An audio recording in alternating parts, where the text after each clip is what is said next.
Les grandes gueules. Tout sur les dessous de l'actu.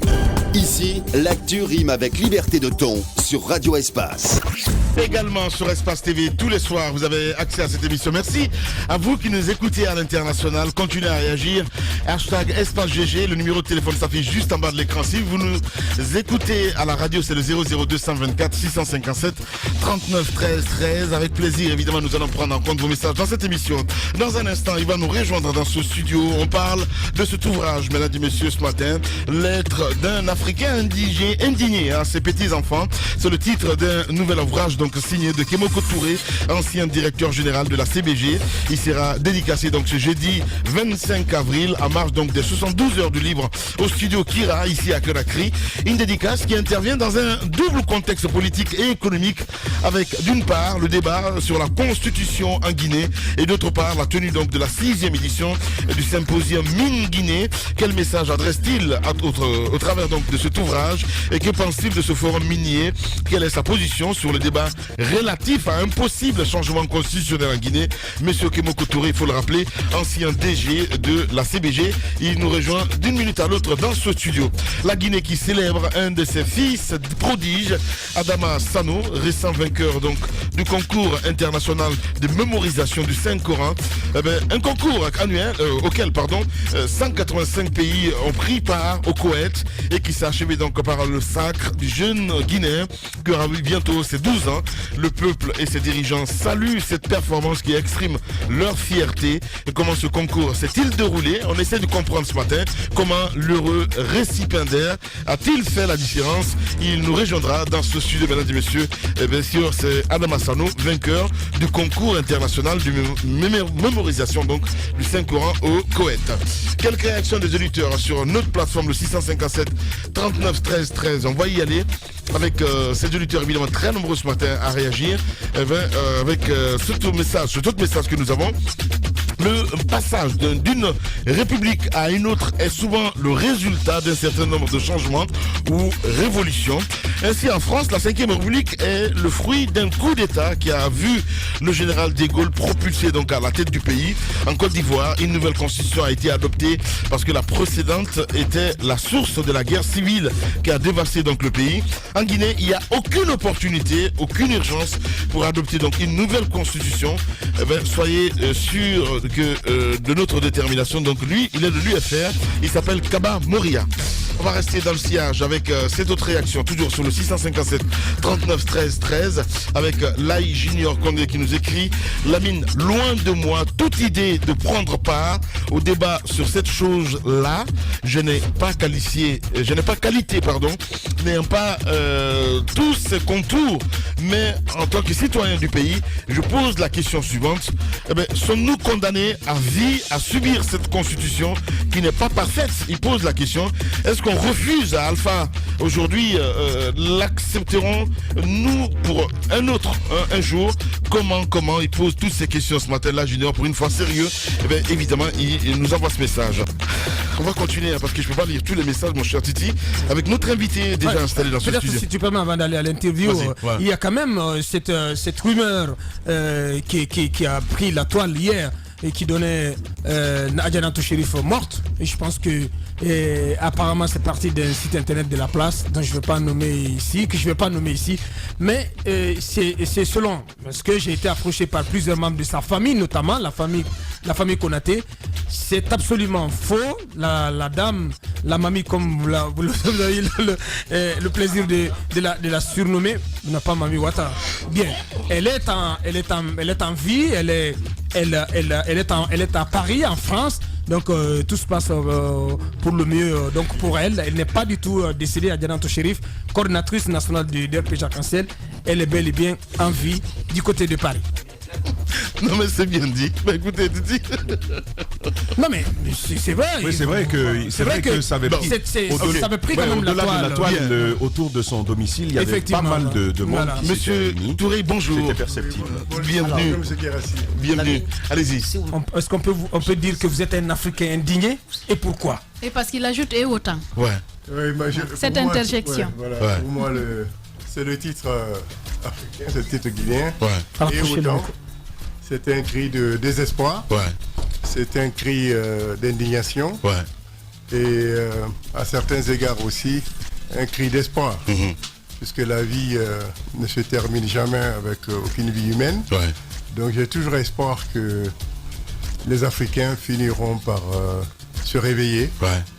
Et nous éviter ce qui m'a toujours fait mal, puisque j'ai pratiquement donc fini de grandir en Europe. Et ça fait 52 ans que j'ai quitté la Guinée. Ouais. Et j'ai vu des Africains dans des positions importantes en Europe. Moi-même, j'ai eu une certaine carrière. Et je n'ai jamais vu que nous étions au-dessous de la moyenne. Ouais. Et une fois en Afrique, nous sommes toujours les derniers. Ouais. Les derniers en Afrique, les derniers partout ailleurs. C'est une chose qui me fait mal et qui me révolte. Et je me demande parfois si, en particulier les dirigeants que nous avons eus, en tout cas beaucoup d'entre eux, s'ils connaissent l'histoire des Noirs. Ouais. Parce que quand on connaît l'histoire, on se conduit différemment. J'ai parfois l'impression, et cela rejoint évidemment un peu la question que vous avez posée, on se demande parfois si les Africains ne conçoivent pas leur patrie comme un gâteau à se partager, et non une entreprise à développer pour le bonheur de ses salariés, entre guillemets, que sont les populations. Donc moi j'ai donc vécu en Europe très très longtemps, et j'ai effectué ma carrière en Europe, aux États-Unis et en Asie, et par le biais des différents mariages, j'ai 3 petits-enfants qui sont très très clairs de peau. Et de temps en temps, quand ça allait être ma question. Ça allait être ma question parce que je vois bien l'image derrière d'entrée de jeu. C'est un Africain, normalement de peau foncée, qui écrit une lettre à ses petits-enfants qui sont eux clairs ou même qui frisent la blancheur. Les grandes gueules. Et donc la question ce serait, est-ce que ça c'est critique qu'on fait, est-ce que ça n'aurait pas été plus intéressant de trouver d'autres enfants qui soient noirs et en avoir l'image sur cette couverture? En fait, j'écris en réalité à mes propres petits-enfants, mais cela n'empêche pas les autres petits-enfants de s'inspirer de ce que je dis. Mais pourquoi je m'adresse à mes petits-enfants? Parce que eux sont nés dans un contexte totalement européen. Ils grandissent, ou américains, et ils grandissent dans ce contexte-là. Et c'est vrai qu'ils ne connaissent pas nos réalités. Et comme j'ai un certain âge, je me dis, bon, ben, l'Afrique, pour moi, je ne verrai pas son développement. Alors, donc ça s'adresse à ces petits-enfants d'Afrique qui ne vivent pas ici. Est-ce que c'est un message à eux ou plutôt à tous les petits Africains d'ailleurs et du continent? J'essaye de ne pas être prétentieux dans ce que j'ai dit. Je m'adresse d'abord à mes petits-enfants. D'accord. Parce que je voudrais que eux comprennent, quelle que soit leur évolution, quelle que soit l'assimilation qu'ils peuvent connaître ailleurs, qu'ils ont un grand-père qui était africain, et dont les ascendants étaient africains depuis la nuit des temps, et que quelque part, ils sont aussi un peu africains, qui ne doivent pas oublier ce continent, et que ce continent mérite aussi le respect et le développement et le bonheur pour ces populations. Et je leur demande de ne pas oublier de s'investir si l'opportunité leur est donnée. Et cette Afrique est aussi une Afrique que leur grand-père aime profondément, qui est rivé. Disons que c'est un continent qui me colle à la peau. Alors, bien, allez-y madame. C'est un Africain indigné qui s'adresse à ses petits-enfants. Est-ce qu'on peut avoir la quintessence du message? Parce que vous venez de le dire, vous rappelez un peu, vous êtes Africain et tout. Mais quel est l'essentiel du message? Est-ce que vous ressortez aussi les côtés sombres, les difficultés que rencontrent les Africains et cette image que les autres ont de l'Afrique? Quelle est la quintessence du message dans cette conversation? En gros, en quoi vous êtes indigné? Vous êtes un Africain indigné? Je suis indigné parce que j'ai eu la chance d'aller à l'école. Moi, je suis né dans un village. Et vous avez bien vu, je m'appelle Kémoko Touré. Ouais. Je m'appelle Kémoko Bolo-Bolé. Bolo-Bolé Touré. Ouais, c'est ça, Bolo-Bolé. C'est très africain. Ouais, c'est ça. Et j'y ai toujours tenu. Ouais. J'ai occupé des positions qui étaient supposées à certains moments être des positions réservées à des gens qui ont un certain niveau d'assimilation. Et j'ai eu la conviction que c'est l'instruction et la volonté font que l'on peut accéder à des niveaux insoupçonnés. Et j'ai aussi observé que je n'avais aucun déficit d'intelligence à partir du moment où j'avais fait le choix de me battre pour m'en sortir. Et donc je me suis comparé, sans le vouloir, c'est pas une sorte de science que j'ai exercée, c'est la vie de tous les jours que j'ai observé, et je me rends compte que je ne suis en rien différent des autres. Et je m'aperçois quand même, lorsque je suis ici, en Afrique, que nous avons un complexe d'infériorité qui nous est quasiment endémique. Et nous avons toujours tendance à croire que les autres ont les solutions à nos problèmes. Et pour n'importe quel sujet, on va se targuer, se vanter d'avoir consulté un gros cabinet américain, français et autres. On a des gens qui ont travaillé dans ces cabinets, des gens qui ont parfois fait travailler ces cabinets, et ça j'en suis témoin. Et je sais comment on construit une solution, et je suis toujours ébahi de voir des intellectuels qui connaissent le monde ramener les Africains toujours en situation de consommateur et jamais en situation de créateur. Justement. Et ça, c'est quelque chose qui m'indigne profondément. Et c'est un des aspects de mon indignation, M. Hanno. Et le deuxième aspect est politique. Justement, avant de partir avec la politique, parce que j'ai bien avalé ce livre hier nuit, et je l'ai bien souligné, c'est parce que vous proposez des solutions. Vous dites bien ici, chapitre 4 évidemment, 20e, vous dites l'élaboration d'un programme commun de réalisation d'infrastructures communes nécessaires à un développement multilatéral des échanges. Vous voulez dire quoi exactement? Je veux dire que chaque pays africain, nous sommes 54-55 pays africains, chaque pays africain a son armée, chaque pays africain a sa police, chaque pays africain a ses plans de développement, chaque pays africain s'adresse aux institutions financières pour s'endetter. En général, pratiquement 70 à 80% de cet endettement vont à la consommation. Et finalement, on se trouve toujours incapable de rembourser. Et finalement, on est obligé à la fin de se mettre à genoux pour dire, écoutez, pardonnez-moi, je suis un misérable.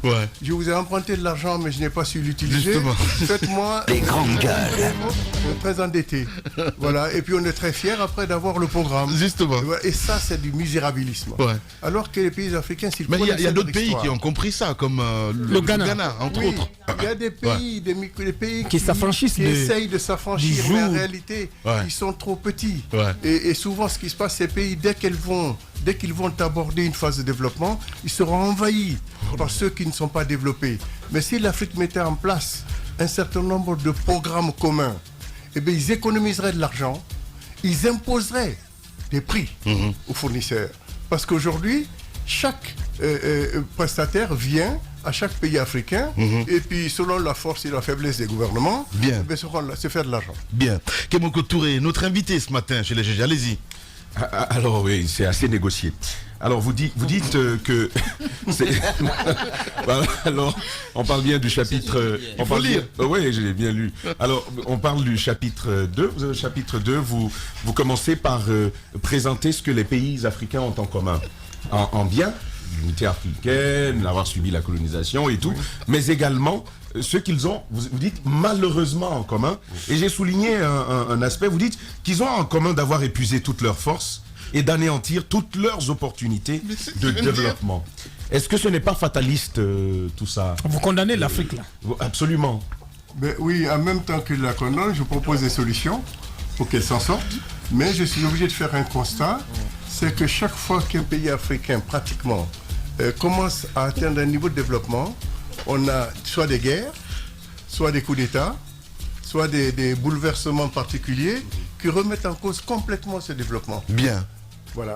Allez, on va essayer d'évoluer avec la politique maintenant. Non, rapidement, dernière question. D'abord, C'est vous qui nous avez C'est le entendu. livre.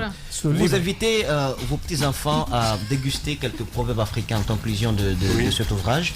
C'est pas pour quel objectif? Je vais citer juste deux qui m'ont touché. Vous dites que un homme, l'argent est bien, mais l'homme est meilleur parce qu'il répond quand on l'appelle. Et vous dites plus loin, celui qui se lève tard ne voit jamais la tortue se brosser les dents. Mais ça veut dire le deuxième attrait au travail, on ne peut rien réussir si on ne travaille pas. Ouais. Rien. Ouais. Et moi, j'assiste aujourd'hui en Guinée, on parle de travail, mais on ne crée pas le travail. Ouais. Et tant que nous ne ferons pas cela, nous nous entretuerons en parole. J'espère qu'on n'ira pas jusqu'au physique de manière régulière, dans des oppositions stériles. Mais le pays n'avancera pas d'un pas. Et on parle beaucoup de travail, mais on ne crée pas le travail. Ouais. Donc c'est celui qui se lève de bonne heure, ou celle qui se lève de bonne heure, qui sait que la vie peut être belle. Parce qu'au bout d'un certain temps, lorsque vous vous levez de bonne heure et vous ne faites rien, eh bien vous finissez par souffrir. Ouais. Eh bien le premier, le premier c'est que nous avons une notion de l'argent aujourd'hui qui est une notion de mendiant. L'argent n'est rien d'autre que le fruit du travail et l'échange que l'on en fait. Ouais. Eh bien, je suis désolé, si on veut réduire l'endettement de la Guinée, eh bien, il faut mettre les pays qui veulent, soi-disant, coopérer avec nous, puisque, attention, il n'y a pas d'amis en matière de relations internationales, pour qu'ils nous aident à développer notre production agricole, notre production halieutique, nos forêts, pour que nous puissions nourrir la population, réduire notre endettement, et puis financer la croissance, financer l'éducation. Nous avons peur du long terme, nous Africains, nous avons peur du moyen long terme. Seulement, si vous ne le gérez pas le moyen long terme, ils vous rattrapent. Ouais. Aujourd'hui, nous avons nos enfants qui ne vont pas à l'école. Le niveau de scolarisation aujourd'hui en Guinée, il est théoriquement élevé, si vous demandez, mais en réalité, en masse, il est très bas. Et deuxièmement, la qualité est quasiment nulle. Et ça, nous le paierons pendant peut-être encore 40-50 ans. Bien. Lettre d'un Africain indigné à ses petits-enfants et autant, c'est de Kémoko Touré avec nous dans ce studio. Allez-y, madame.